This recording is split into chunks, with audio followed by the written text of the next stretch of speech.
नमस्कार, शिक्षा ट्रेजर में आपका स्वागत है। आज हम कक्षा छठी की बाल राम कथा में दो वरदान के बारे में पढ़ेंगे।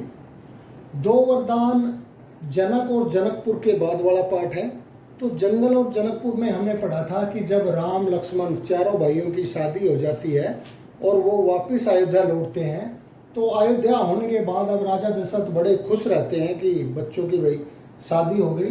लेकिन अब बात आती, राजा दशरथ बहुत बूढ़े हो चुके थे और वो चाहते थे अब राज्य का कार्यभार कोई मेरा एक लड़का संभाले। तो सबसे बड़ा राम था, सबसे योग्य भी था, जनता भी सभी राम को ही ज़्यादा चाहती थी।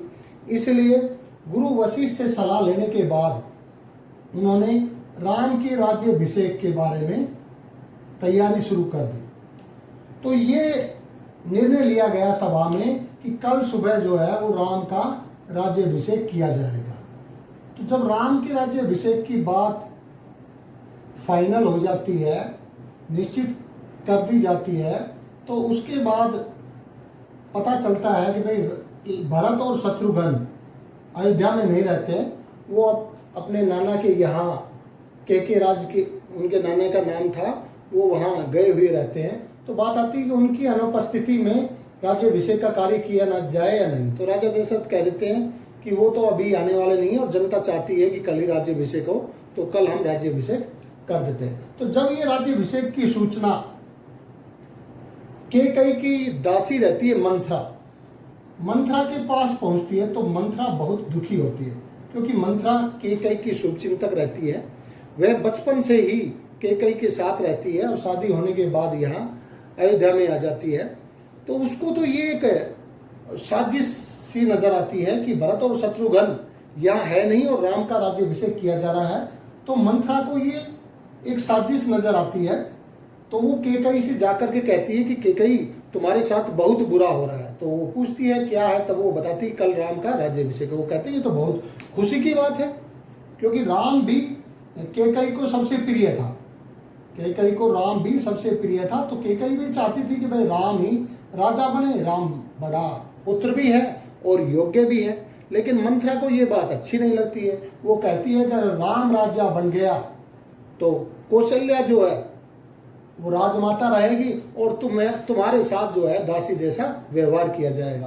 तो मंथरा जो है कैकेयी लेकिन फिर भी नहीं मानती। मंथरा उसको बार बार समझाती है। तो अंत में मंथरा का प्रभाव जो है कैकेयी पर पड़ जाता है और कैकेयी कहती है कि आप फिर मैं क्या करूं। तो मंथरा कहती है कि तुमने महाराज से दो वचन लिए हुए हैं। तो महाराज ने कैकेयी को एक बार युद्ध के दौरान जब राजा दशरथ की कैकेयी ने सहायता की थी, तो उन्होंने उनको दो वरदान दे दिए थे कि, तो कैकेयी ने उस समय मांगा नहीं था कि महाराज जब मुझे जरूरत पड़ेगी तब मैं मांग लूँ। तो वो उनको वो दो वचनों की याद दिलाती है। तो कैकेयी जो है नाराज होकर के रणनिवास होता है जहां पे रानियां रहती है, और एक होता है कोप भवन। कोप भवन में होता है जब कोई रानी को कोई परेशानी होती है, दुखी होती है, तो वो कोप भवन में चली जाती है। तो कैकेयी जो है कोप भवन में चली जाती है। अब राम का कल राज्याभिषेक होना है, तो राजा दशरथ को रानियों के साथ बात करनी है। तो वो जब पता लगाते हैं तो पता चलता है कि कैकेयी तो जो है रणनिवास में नहीं है। तो दासियों से पता चलता है कि वो कोप भवन में चली गई है। तो राजा दशरथ वहीं कोप भवन में कैकेयी के पास जाते हैं और कैकेयी से कहते हैं कि तुम्हें क्या परेशानी है। तो कहती है कि मुझे परेशानी के बारे में मैं तब बताऊंगी जब आप मुझे वचन दें कि मैं जो मांगूंगी वो आप मुझे देंगे। तो राजा दशरथ जो है उनको वचन दे देता है कि मैं तुम्हारी मांग को पूरी करूंगा, और वो राम की कसम तक उठा लेता है। राम जो उसको सबसे प्रिय था उसकी कसम। उसके बाद जो है कैकेयी उनको अपने ये दो जो वचन दिए हुए थे उनके बारे में कहती है कि मुझे वो दो वरदान चाहिए। कहते ठीक है मांग लो। तो वो अपने दो वरदान में मांगती है। पहला जो वरदान मांगती है उसमें भरत के लिए राज्याभिषेक, भरत का तो राज्याभिषेक हो, और दूसरे में मांगती है वो राम के लिए 14 वर्ष का वनवास।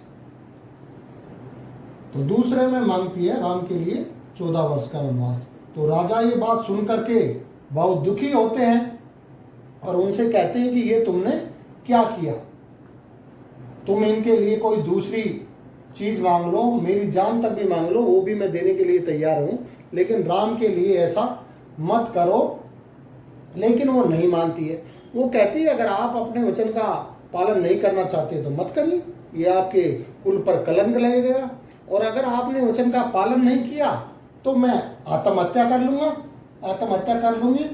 तो फिर राजा दशरथ बहुत दुखी होते हैं, उसको बहुत समझाते हैं, भला बुरा उसको कहते हैं, लेकिन जो है कैकेयी नहीं मानती है।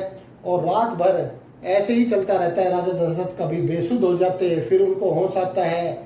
तो इस प्रकार से इस पाठ का समापन होता है। तो इस पाठ में राम के राज्याभिषेक के बारे में है, भरत और शत्रुघ्न का अपने नाना के वहाँ रहना, मंथरा को कैकेयी को 2 वरदान मांगने के लिए प्रेरित करना, और कैकेयी का मंथरा के द्वारा कही गई बातों का प्रभाव पड़ना, और राजा दशरथ से अपने 2 वरदान मांगना, जिसमें पहले वरदान में भरत का राज्याभिषेक, दूसरे में राम के लिए 14 वर्ष का वनवास। और ऐसी बातें जब सुन करके राजा दशरथ का बेसुध होना और कैकेयी को भला बुरा कहना और कैकेयी द्वारा राजा दशरथ को आत्महत्या की धमकी देना, तो ये सभी बातें हमने इस पाठ में पढ़ी। अब इस पाठ से संबंधित हम कुछ प्रश्न करेंगे जो इस पाठ को पूरा का पूरा कवर करा देंगे। अब ये कुछ प्रश्न हैं, इनको हम देखेंगे। पहला है, मंथरा कौन थी, उसने कैकेयी को क्या करने को कहा? तो हमने पाठ में बताया था कि मंथरा कैकेयी की दासी थी, यह बचपन से ही उनके साथ रहती थी। तो उसने कैकेयी से राजा दशरथ से अपने 2 वरदान मांगने के लिए कहा था। 2 वरदान ये थे कि पहले वरदान में भरत के लिए राज्याभिषेक और दूसरे में राम के लिए 14 वर्ष का वनवास। अब दूसरा प्रश्न है, कैकेयी ने राजा दशरथ से कौन कौन से 2 वरदान मांगे? तो वहाँ क्या करने के लिए कहा था? तो 2 वरदान मांगने के लिए कहा था। यहाँ उन 2 वरदान के बारे में लिखना है, कौन कौन से 2 वरदान थे।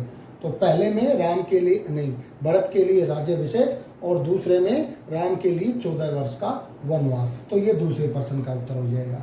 तीसरा प्रश्न है, कैकेयी ने राजा दशरथ से वचन पूरा न करने पर क्या चेतावनी दी थी?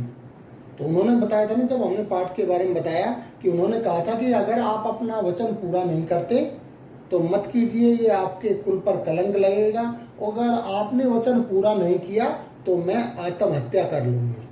तो ऐसा उन्होंने ये राजा दशरथ से कहा था, तो ये उनकी चेतावनी है। चौथा है, राजा दशरथ राम का राज्याभिषेक क्यों करना चाहते थे?